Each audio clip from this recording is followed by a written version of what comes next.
Di masjid-masjid kita misalkan sedang mengadakan sholat Jumat, Pak polisi di luar mengatur arus lalu lintas, menjaga parkiran, security-nya menjaga parkiran motor, si tukang penitipan sandalnya menjaga sandal, tapi itu Jumatan, dosa gak? Dosa.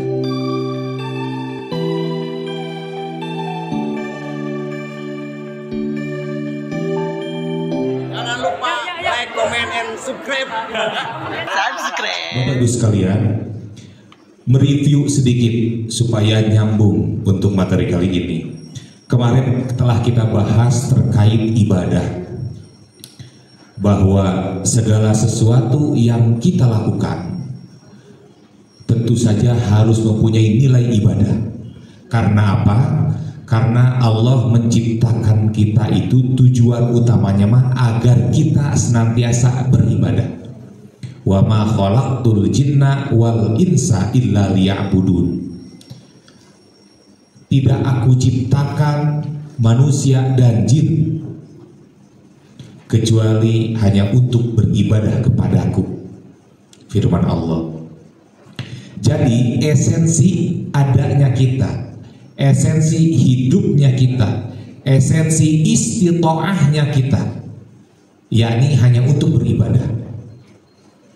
Jangan ada satu hembusan nafas pun yang kita hembuskan, yang kita keluarkan dari mulut atau hidung kita tanpa ada nilai ibadah.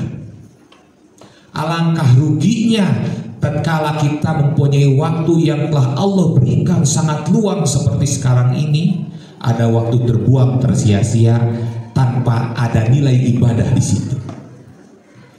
Jadi intinya Allah Subhanahu wa ta'ala menciptakan kita hanya untuk ibadah. Lalu ibadah itu manfaatnya untuk siapa? Tatkala kita menciptakan suatu alat, suatu produk, tentu produk itu yang mengambil manfaatnya siapa? Kita yang menciptakan. Nah, jika analogi itu diterapkan kepada Allah, Allah menciptakan jin, Allah menciptakan manusia, Allah menciptakan seluruh makhluk di muka bumi ini. Kemudian kata Allah, aku tidak ciptakan jin dan manusia kecuali hanya untuk beribadah kepadaku. Berarti yang punya untung siapa? Allah kan? Kalau begitu.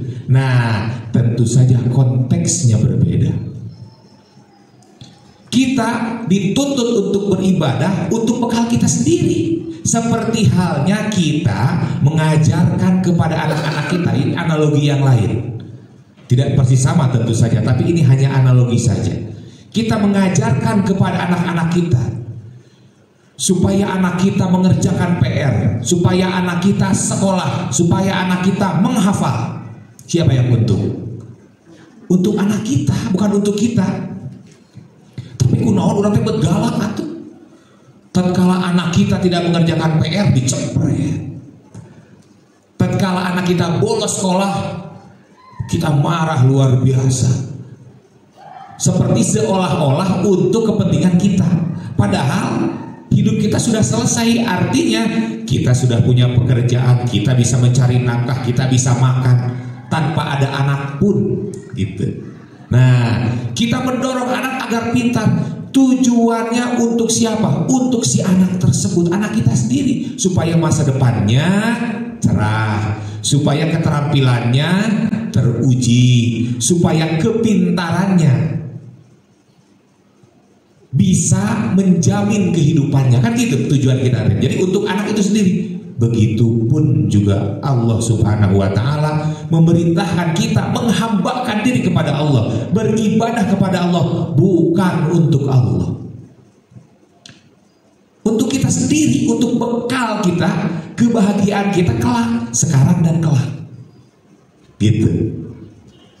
Jadi seandainya seluruh makhluk yang ada di muka bumi ini, di seantero jagat raya ini, seluruhnya maksiat kepada Allah Subhanahu wa ta'ala, maka tidak akan mengurangi kebesaran Allah Subhanahu wa ta'ala.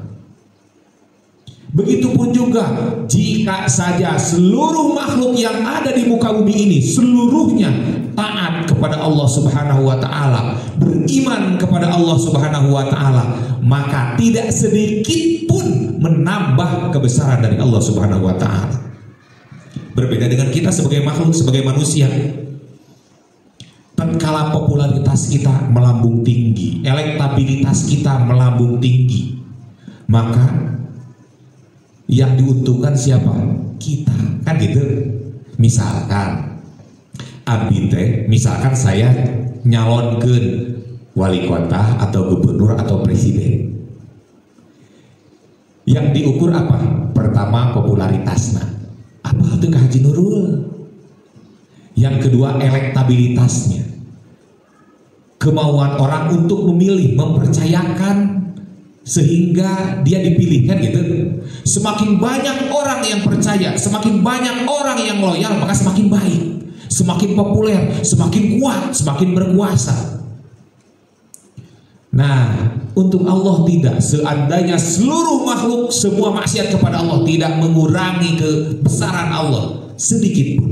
Begitupun juga jika saja seluruh makhluk beriman kepada Allah, taat kepada Allah, tidak menambah kebesaran Allah sedikit pun. Jadi taat atau maksiatnya kita, beriman atau tidaknya kita, beribadah atau tidaknya kita kepada Allah Subhanahu wa taala tidak berpengaruh kepada Allah Subhanahu wa taala. Hanya untuk diri kita sendiri.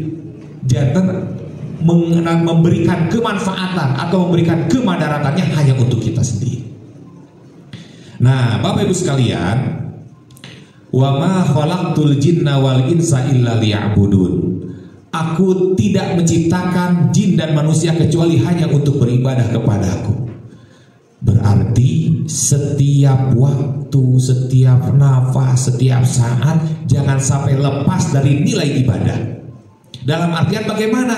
Apakah 24 jam harus kita isi dengan sholat terus, dan baca Quran terus, sedekah terus? Lalu bagaimana dengan pekerjaan kita? Kalau kita terus-terusan ibadah atau orang teh nganggur moal gawe beureum di masjid dengan dikir, maca Quran, sholat, dikir, maca Quran, sholat. Lalu bagaimana pola kehidupan kita, pola hidup kita? Bagaimana orang-orang yang harus kita nafkahi?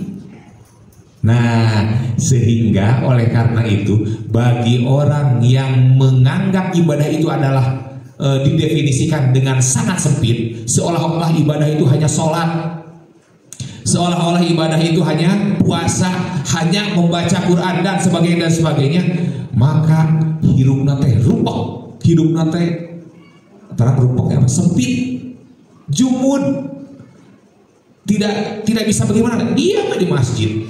Anak menangis peduli amat, istri menangis kelaparan peduli amat, yang penting saya beribadah. Karena menganggap ibadah itu hanya ibadah mahdoh teh anu tadi yang kemarin kita terangkan, sholat, tos, puasa, zakat. Dianggapnya bekerja itu bukan ibadah. Bagaimana jika misalkan Pak Suryaman, ya, Pak Suryaman mantan kapan?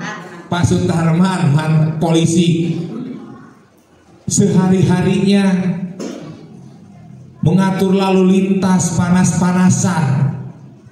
Bapak Ibu sekalian, kalau setiap bulan Ramadan kita mah enak pas maghrib teh menepi makan. Polisi masih mengatur lalu lintas, kadang makan nanti jam 9, kadang parat kita teh karena tugas sampai tengah malam.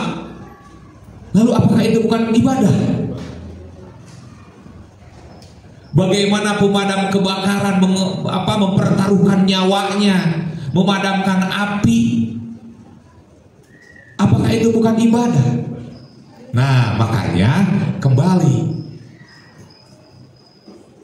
ismun jami'un likulli ma yuhibbuhullahu wa yarda minal aqwal wal a'mal al batinah wa dhahirah. Istilah yang mencakup segala hal yang Allah cintai dan Allah ridhoi, itu tuh ibadah. Jadi ibadah itu bukan hanya yang kemarin sholat dan sebagainya, bukan. Kemarin sudah dijelaskan, diklasifikasikan bahwa ibadah itu ada ibadah mahdhah, ibadah ghair mahdhah, ada ibadah maliyah, ada ibadah lisaniyah, ada ibadah qalbiyah, ada ibadah badaniyah, macam-macam ibadah itu. Nah, setiap hal yang Allah sukai, kalau kita menolong orang lain, Allah suka dan ridho tidak? Tatkala kita mengatur arus lalu lintas, Allah suka dan ridho tidak? Mengurai kemacetan, mencegah kejahatan, dan sebagainya dan sebagainya, Allah ridho tidak? Tatkala kita bekerja dari pagi berangkat ke pabrik sampai sore pulang ke rumah untuk memberikan nafkah kepada anak istri kita, Allah ridho tidak? Kalau Allah ridho, Allah cintai perbuatan itu, maka itu disebut ibadah. Apalagi jika kita membaca sebuah hadis, kam min amalin yatasawwaru bisurati a'malid dunya fayasiru min a'malil akhirah bihusnin niyyah, atau dalam sebagian redaksi fayasiru bihusnin niyyah min a'malil akhirah. Kata Rasul, banyak min amalin, amal-amal ya tasawaru yang berbentuk min amalin dunia, bentuknya seolah-olah pekerjaan dunia, makan, minum, bekerja dan sebagainya, kan itu pekerjaan duniawi. Payasiru min amalil akhirah, bisa jadi pekerjaan berbentuk atau terlihat seolah-olah seperti pekerjaan duniawi, itu berubah menjadi pekerjaan akhirat bihusnin niyyah, dengan bagusnya niat. Artinya apa? Kamu bekerja untuk apa? Untuk menafkahi anak istri. Menafkahi anak istri kan kewajiban. Berarti menafkahi anak istri, bekerja, itu adalah ibadah. Sebaliknya, wa kam min amalin yatasawwaru min a'malil akhirah summa yasiru min a'malid dunya bisu'in niyyah.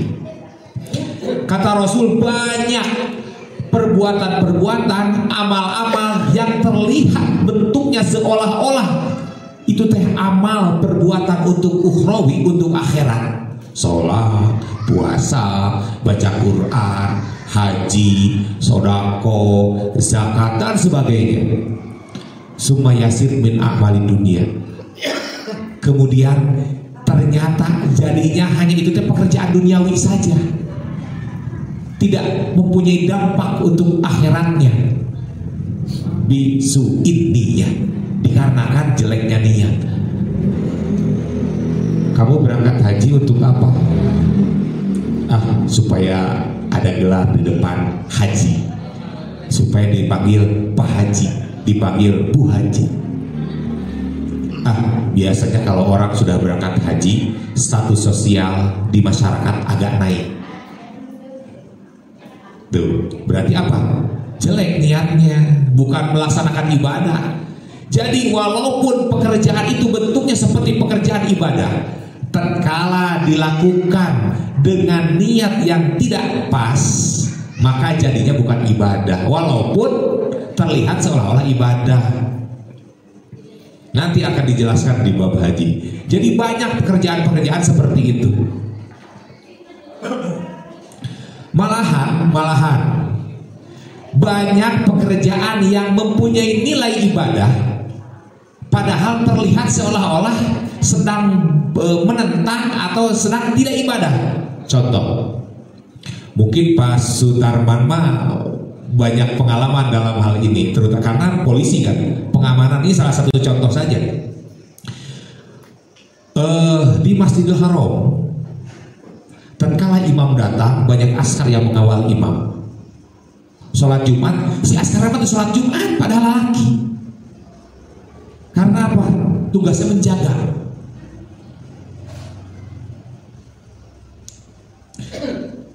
Di masjid-masjid kita misalkan sedang mengadakan sholat Jumat, Pak polisi di luar mengatur arus lalu lintas, menjaga parkiran, security-nya menjaga parkiran motor, si tukang penitipan sandalnya menjaga sandal, tapi itu Jumatan, dosa gak? Dosa tuh.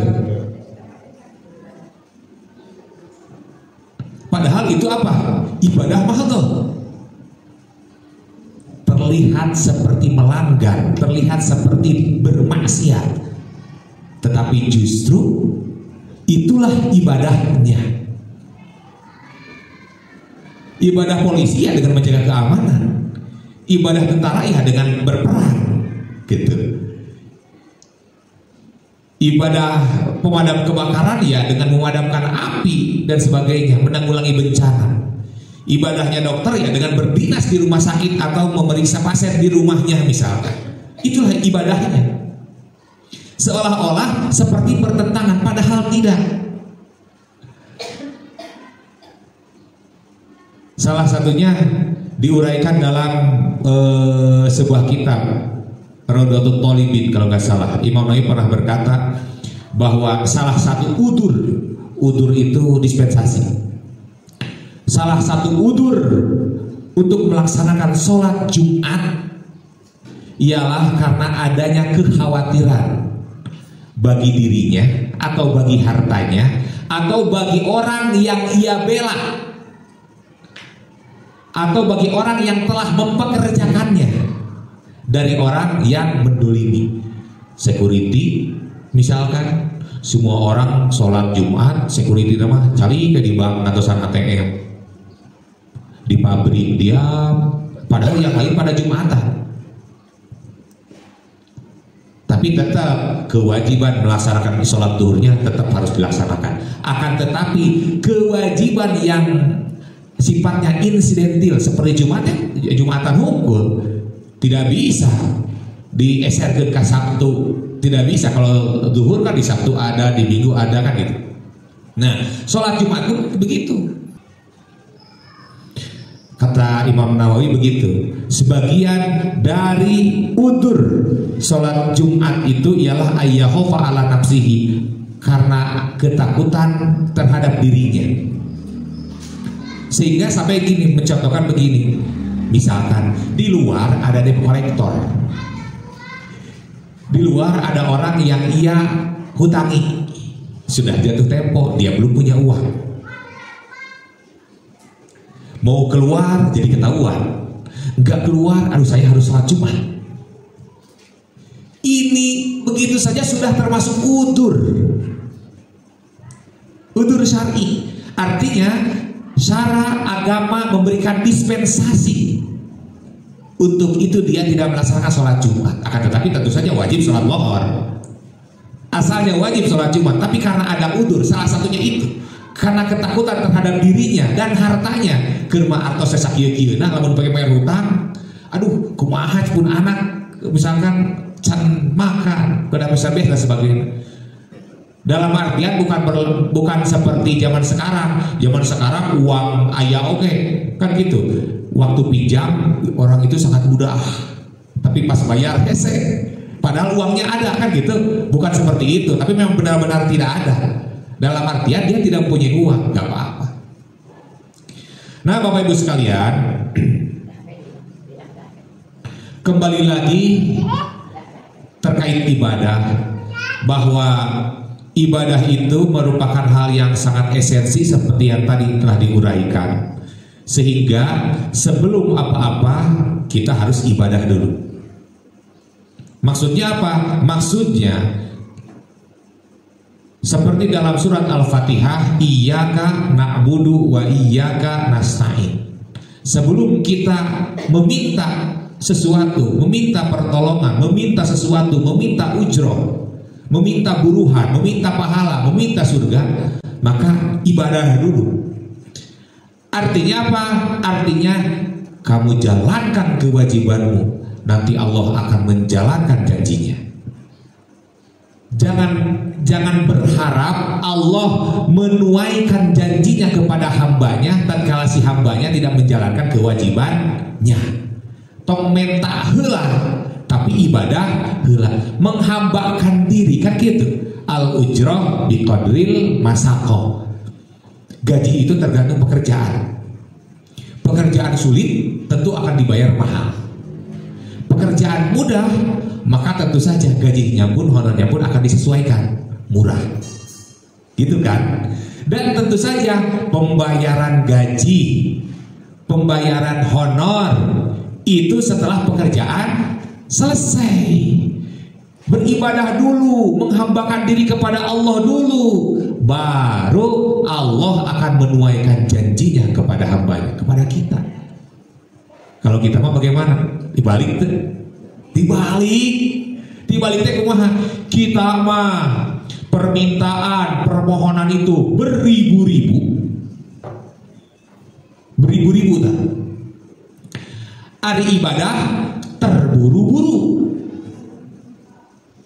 Ibadah diambil ibadah yang paling simpel, yang paling mudah, yang paling efisien, tidak mengeluarkan banyak uang, waktunya hanya sebentar dan mudah dikerjakan kita. Tapi pahala pingin yang paling double, yang paling itu orang terbalik. Nah, tentu saja al-ujroh biqadril masakoh. Pahala itu tergantung amal yang kita kerjakan. Semakin sulit rintangan yang kita hadapi, pekerjaan itu semakin menantang diri kita, maka pahalanya pun semakin besar kan gitu. Harus disesuaikan. Bahasa zaman sekarang apa namanya? Proporsional gitu kan. Allah itu maha adil.